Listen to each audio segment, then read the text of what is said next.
For many years in media, women were only portrayed as damsels in distress, waiting to be saved by a knight in shining armor. This trope came with a variety of flaws, and therefore over time, many have tried to write more compelling female characters. Brand new editions of women that aren't exclusively helpless love interests for their male counterparts to rescue. However, in the modern day, they've overcorrected this issue by crafting female characters that are not only beyond needing to be saved, but also are beyond failure. Women so powerful that they're basically omnipotent, the trap befallen by supposedly strong female characters that now fit under a modern archetype classified as girl bosses, placing far too much emphasis on crafting a strong female character rather than creating a strong character who happens to be female. Being the strongest, most capable character in the story tells us a character is strong, but not why the character is strong. It lacks the proper depth in writing for what makes a good character in general, because you can't make a strong character without making a good character first.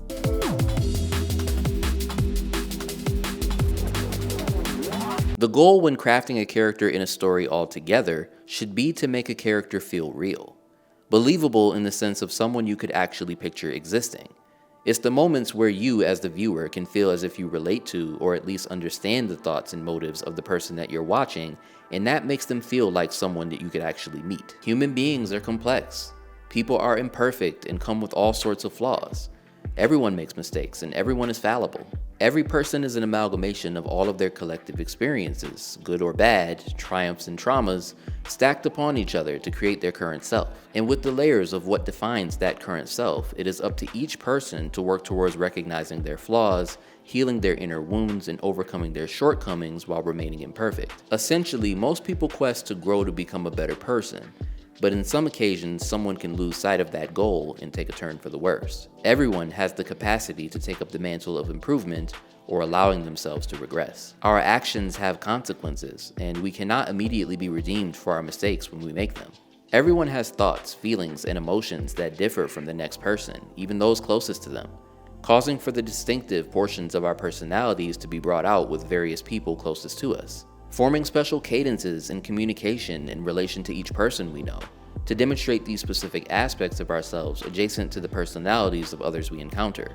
We are unique in every aspect of our being, and we all gravitate towards certain things and distance ourselves from others. There are subjects we are passionate about, activities we enjoy, themes we're obsessed with, and things that we hate or things that drain us. And the combination of characteristics, like your personal history of experiences, along with your emotional temperament and socialized personality stuffed into the avatar of what you physically look like, defines who you are. But in order for anyone to know anything about you, you'd have to let them in. In order to make a character feel real, you as a viewer or a reader have to be let into their vulnerabilities to see who they are outside of their feats of strength or power showcased. And allowing these characters to feel makes the audience feel. We want to connect with who we're watching on screen or reading about. Because even when it comes to the most stoic of characters, they too must express inconvenient feelings at times, even if it's just within their thoughts. Because that's what it means to be human. No one is calm, cool, and collected all the time. We panic, we get scared, we get nervous. Having emotions is not a bad thing. They also do not have to forsake all traditionally feminine attributes to be considered strong. Characters don't have to be exempt from motherhood either to fit the distinction of strong. Maternal instinct and compassion for their child, or investment in a younger person they've grown attachment to, does not make them any less formidable. They can be compassionate, nurturing, and caring. They can be graceful, empathetic, and full of passion. They have the capability to display the full range of human emotions. Anger, sadness, guilt, and shame are not foreign to them. Portraying the characters as devoid of emotion does not make them stronger, but inhuman, stiff, and less relatable. They are not secluded to stoicism and stoicism alone. They are not emotionless robots. They don't have to be abrasive and elitist. Modern girl boss characters are incredibly rough around the edges, blunt, and quite frankly assholes. They're selfish with superiority complexes who just know they're better than everyone else, often exhibiting behavior that would be considered abhorrent if presented in male characters, truly imposing their might and god complexes upon the world at hand, conquering everything with an iron fist while claiming to be caring. Just because a character is strong, they don't have to be hard. They can be goofy or charismatic, socially inept and awkward. They can be quirky or nervous, clumsy or bubbly. They can be human, Someone who's strong isn't necessarily puffing out their chest all the time, proclaiming from the heavens that they are the most dominant specimen in the ecosystem. If they aren't supposed to be a heroic, unwavering standard of what humans should be, then they should be fallible. They're a regular person who's strong when they need to be. When the going gets tough, they're gonna hold their own. And anyone is capable of that. They don't have to be this way all the time, just when it matters.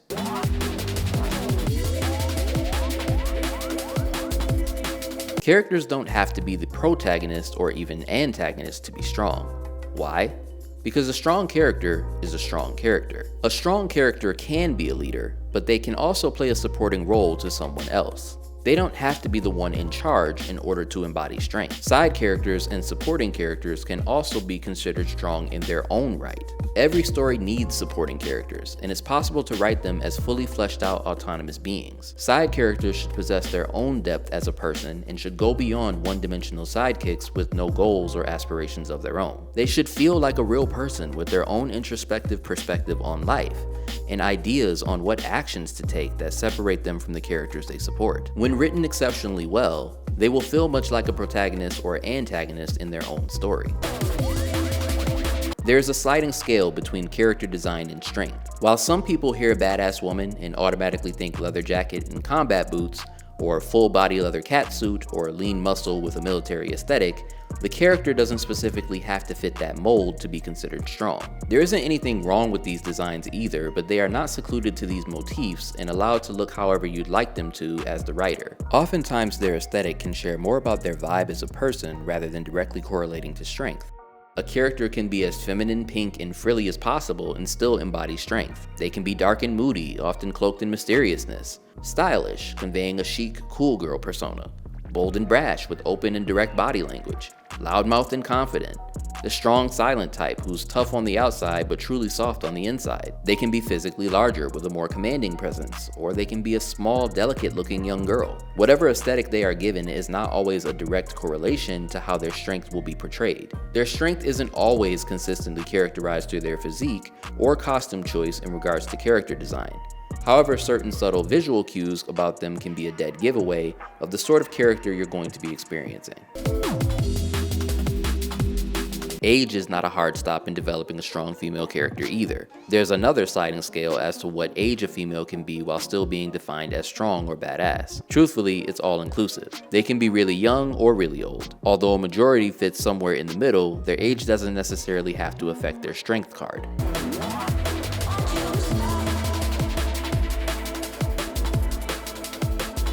There doesn't have to be a forsaking of enjoying all things considered girly, like putting on makeup, liking fashion, wearing jewelry, or caring about their appearance. Liking any of these things doesn't make you weak. And they do not have to hate love. They don't have to abandon love and eliminate all romantic feelings in exchange for utter independence and success for them to be considered strong. Love is not an automatic weakness, but rather can be used as a source of strength. Love can be used as a flaw if it is applied to giving it to the wrong person. But lingering too long on this mistake can come off as bad writing. If you've ever met someone who's just gone through a bad breakup and can't seem to stop talking about it, then you understand just how annoying this can be. Love is a dominant force that most people use as a springboard to propel them towards their goals. This isn't to be confused as a requirement for the strong female character. It's not required for any character to fall in love or have romance. But the direct opposition to it is strange conceptually. A character lacking any intimate connections with anyone while scoffing at the idea of it sounds inhuman. It's not imperative that someone falls in love, but they also don't have to make love out to be a mockery. Let alone do they have to be devoid of all sexuality or sensuality. A strong character can have a sensual tone, the key is to not go over the top. When this is characterized well, it creates a wonderful representation of the expression of femininity and beauty balanced with deadly power. A distinct type of strength unique to only a character with this much sex appeal to depict an extremely dangerous foe. Usually, this is called the femme fatale trope. However, not all beautiful or sensual characters are femme fatales. Beauty and their comfort with their sexuality could just be a part of this character's motif. A femme fatale is a character type that embodies beauty, mystery, seduction, and danger. Her role often involves entrapping a man into her web of deceit and ruining him in some way. While this sometimes does characterize a strong character dripping in feminine beauty, it's not always the route taken in writing. I don't think the character has to be always romantically involved with anyone or entrapping anyone. They're often just mysterious, powerful, sexy, and dangerous. They could just have amazing sex appeal while simultaneously exhibiting strong attributes. Most male counterparts who viewers would find attractive are not judged harshly for their sex appeal, nor have their capabilities questioned because of it.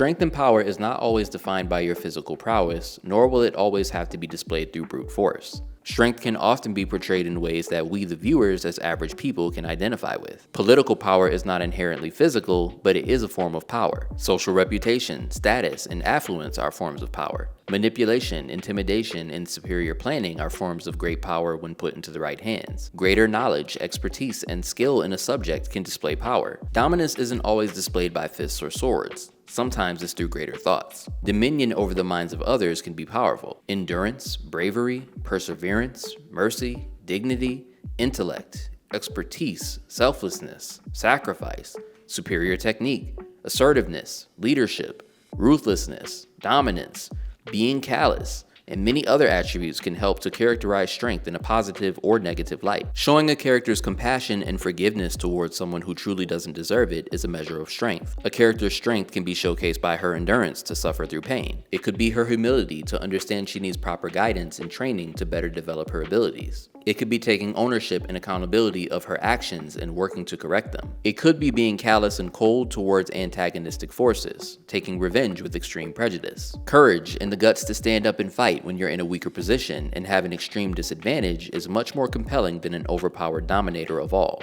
It's why we love an underdog story so much. There's nothing like watching someone who's at the bottom work their way to the top. But not every character needs to be an underdog or have to go through a weakest to toughest pipeline to be considered strong. And that strength does not always have to be compared to that of men.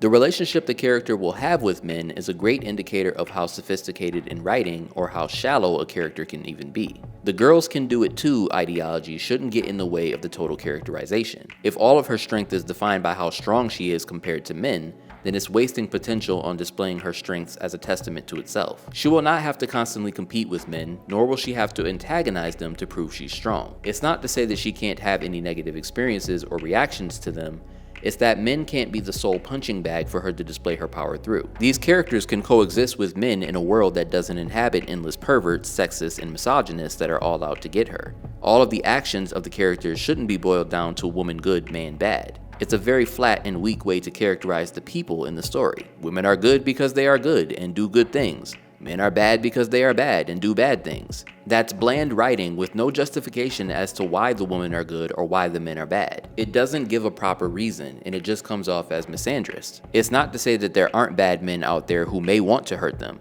but if all representations of men surrounding them are depicted in a negative light, whether violent, sexist, or just incompetent, then the story itself is making a statement and critique on men.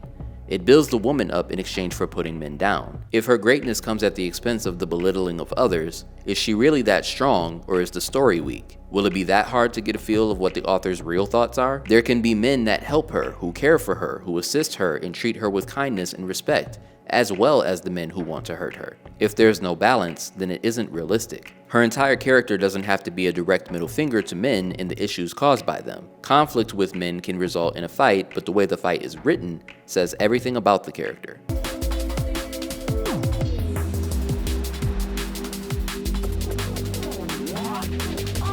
A fight scene is a visual dialogue between two characters, conveying physical communication of arguments and counter-arguments. Every dialogue doesn't have to be deep. A fight can just be fun action between two parties. But if you're trying to write a meaningful fight that is supposed to amaze the audience, there should be a clear definition of the technical narrative balanced with the emotional narrative. The technical narrative being the visual information being conveyed with each blow exchanged between the two characters, meaning what you're literally seeing happening between the two fighters. The emotional narrative meaning what the fight actually means for the opposing fighters. What are the motivations of each fighter? Who are they in regards to each other to make this opposition worthwhile?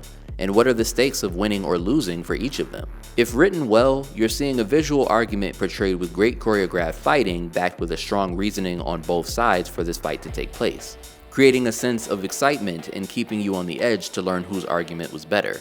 When it's done well, it not only showcases strong women in general, but also the nuanced art of women fighting with men. They can fight men without there being a misandrous tone set. The technical narrative is a man fighting a woman, but the emotional narrative could be about anything. The author or creator's job is to showcase a great emotional narrative between both parties to make you interested in the physical argument they're proposing, while simultaneously giving a finely executed technical narrative displaying an exchange of various attacks unique to each character's capabilities and style. When the fighting is more about emasculation than actual fighting, then it's really expressing an emotional narrative against men. If the fighting is done to talk down on, degrade, or belittle men, then it's not really a fight as much as it is a statement in the argument of a fight driving the emotional narrative. There's nothing wrong with embarrassing or dominating your opponent even if they are male, but there is something wrong with embarrassing or dominating the opponent specifically because they're male. The motivation behind the fight is in the wrong place. I love a well done male versus female fight because the duel is not solely about hatred of each other's gender. Size differences are absolutely important in the real world. Otherwise, there wouldn't be different weight classes in regards to boxing or MMA. This can be an issue for some when watching fights with men versus women. And this isn't just applied in regards to women, but all sorts of characters that you wouldn't normally think would be this capable of this sort of strength, such as children, the elderly, or even a smaller man. But to overcome the obstacle of the physical stature narrative in most media in order to create more entertaining fights between various characters, is to create a power system in which you can demonstrate a person's perspective level of power through a detailed representation and portrayal of their strength in a secondary medium. To put into layman's terms, their level of strength can now be understood through the application of their powers. When we follow this blueprint, it's what gives the Powerpuff Girls the ability to fight giant monsters and pick up airplanes and cruise ships while still being little girls. It justifies why we can believe and enjoy preschool children absolutely wrecking grown men, resulting in this amazing David versus Goliath sort of feeling whenever we see a character smaller best a character that's larger than them. Hirohiko Araki, the creator of the consistent barrier-breaking manga JoJo's Bizarre Adventure, said this quote about the subject. In a match, common sense dictates that the physically stronger would win, but I realize that if you add supernatural abilities into the mix, a woman can fight on even footing with a strong male opponent. In other words, if the battle is between those with supernatural powers, physical appearance has nothing to do with strength. The power system can be as simple or complex as you want it to be. The power system gives each character the ability to demonstrate their strength through whatever attributes they've been given and display it through their technique, intelligence, creativity, and application. Superhuman strength, power over elements, clairvoyance, magnetism. Whatever the parameters of their world permits for each character to operate under, including being a specific race or a clan from a specific bloodline that has special attributes. The good news is that within the power systems, anyone can be considered powerful, giving women, no matter what the character design, even footing to compete with anyone. It's how the character is written with said powers that dictates whether or not they're a good character. Physical strength is only one measure in regards to what one can consider makes a character strong. Female characters can absolutely fit into the strong category when written correctly, but the power systems help to display this easier.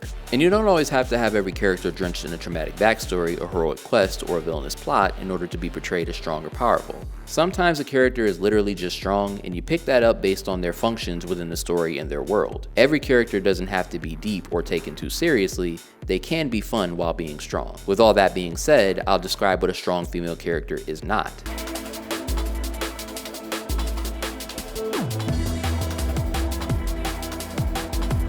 I won't get into the history of the term Mary Sue, but instead I'll give a brief summary of what a Mary Sue is. To boil it down to the simplest terms, a Mary Sue is perfect. This character is who everyone wants to be or be with. They're automatically better than everyone else at everything, and everyone acknowledges and reaffirms their amazingness. They can do no wrong, and all actions they take, good or bad, are justified. There are no true consequences for any harm they cause. The plot of the entire story is formed around their perfection, and it bends to the will of them being infallible. It distorts the actions and motives of other characters and even the nature of reality of the story that they're in to keep the focus on them being the center of attention, crafting the narrative that this character is the best character, and the one that you as a viewer or reader should give all your sympathy and praise to at the expense of everything else. They are elevated by the story itself and put on a pedestal, effectively skipping a defining character arc. Narratively, it doesn't give you the chance to be drawn in and discover why you should care about this character in the first place. They're shallow representations of an author or creator trying to prove a point, push an agenda, or reimagining themselves as a perfect being in their own story.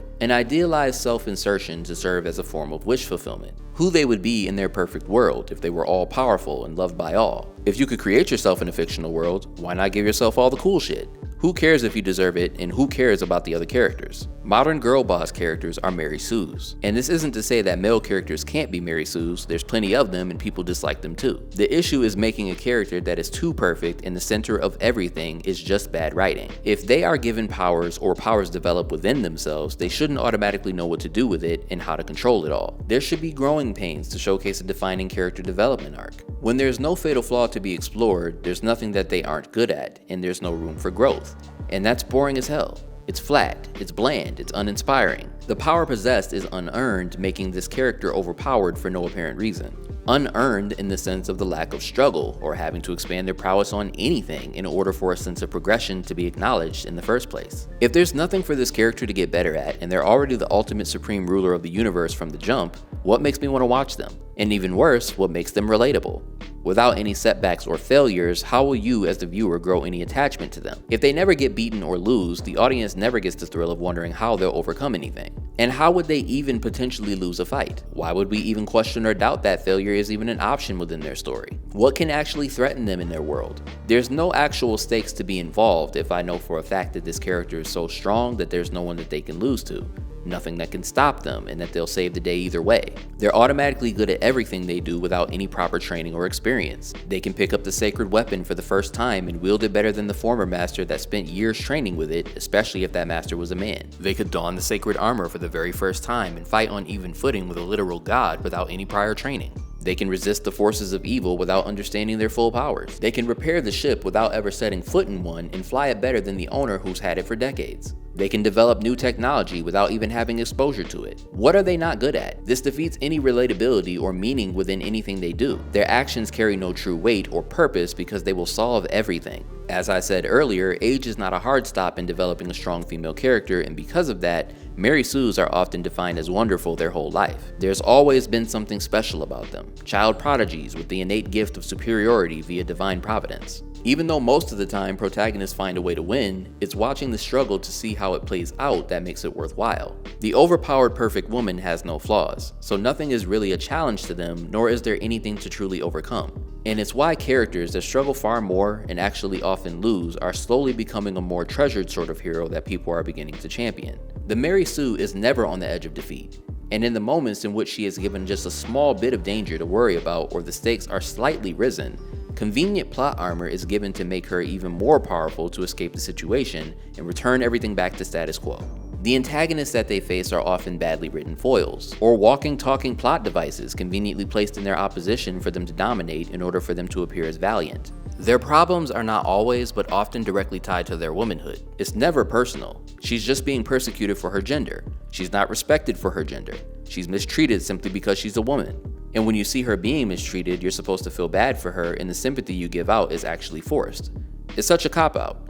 A cheap scapegoat to fill in the gaps for any real issues the character would have. So there's nothing other than her womanhood to define her as a character? What has actually happened to this character? You mean to tell me that everything that's happened to her in her entire life that could make her into the person she is now is all directly tied to her womanhood and her womanhood alone? Bruce Wayne experiences the trauma of losing his parents in front of him while he's a child, in turn directly affecting the outcome of him becoming Batman. For the girl boss character, her trauma is just being a woman? Give the character some depth. Her persecuted womanhood is being used as a plot device to fill in for not giving her a character flaw or a reasoning behind her persecution. Much like Kryptonite to Superman, it's less of an actual weakness and more of a plot device. Her persecution hinges on there being sexist and raging misogynists giving her shit in order for her to have adversity. If there's no toxic evil men to put her down, then she's all powerful and supreme. There should be more to her adversity than just being a woman. Is she being persecuted based on her bloodline, her relation to her father? The adversity is therefore faced by those out there trying to eliminate said bloodline or have beef with her father.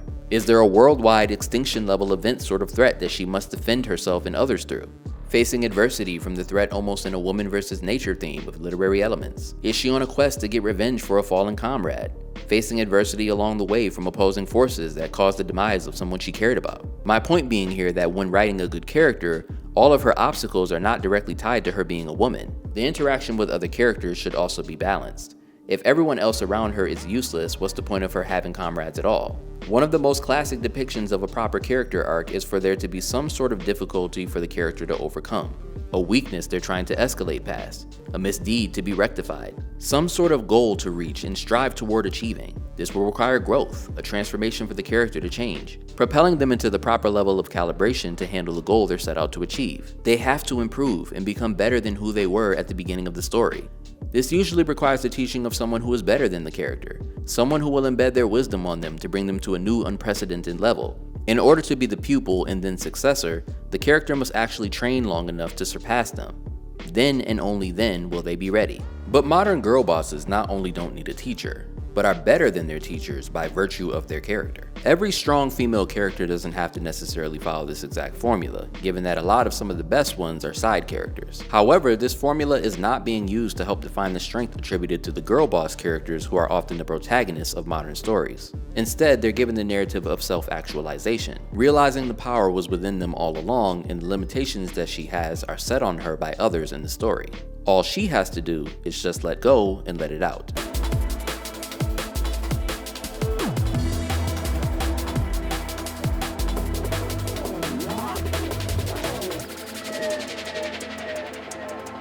Gender is only one aspect of your personality, much like culture, heritage, upbringing, and everything else. And while it will have a lot of impact on characterization, it shouldn't be the only aspect of said characterization. I dislike the notion that most of the time when modern media is writing a strong female character, they are made out to be a representation and a representative of all women. As in, the character is written to speak for women as a collective, and everything that coincides with them is supposed to represent the thoughts, feelings, emotions, and plights of all women. Any threats to them are threats to all women. Any victories for them are victories for all women. It's treating women as a whole as a monolith, which is rarely done with male characters. They're not written to specifically depict male issues. In fact, the concept of their maleness being pointed out at all isn't normally a topic of discussion. The same liberty should be given to female characters. Male characters are written as themselves with their own personality and struggles. If you as a man can observe this character and actually identify with those struggles or that personality, then cool. But there will be plenty of men that will not. And therefore, the character has the freedom to breathe and showcase what they have to offer without being bogged down with the responsibility of being some sort of representative of all men. Most women instead are written as a voice of all women, which comes with the expectation of writing someone who fits a mold that will satisfy the plight of an entire group of people to try to bring them up. This doesn't just apply to gender, it also applies to representing race or anything else that differentiates people. I write this as a flawed person myself, and nothing I say here is gospel. I just wanted to give my take on what I feel like differentiates badly written strong female characters from well-written strong characters that happen to be female. I hope you enjoyed it. It was quite a bit of fun trying to put all this into words. Somewhere down the line, I'd like to do some specific character and series analyzations. But until then, appreciate you for watching, especially if you got this far. It means a lot to me. Don't forget to like and subscribe, and I hope to see you in the next one. Peace out.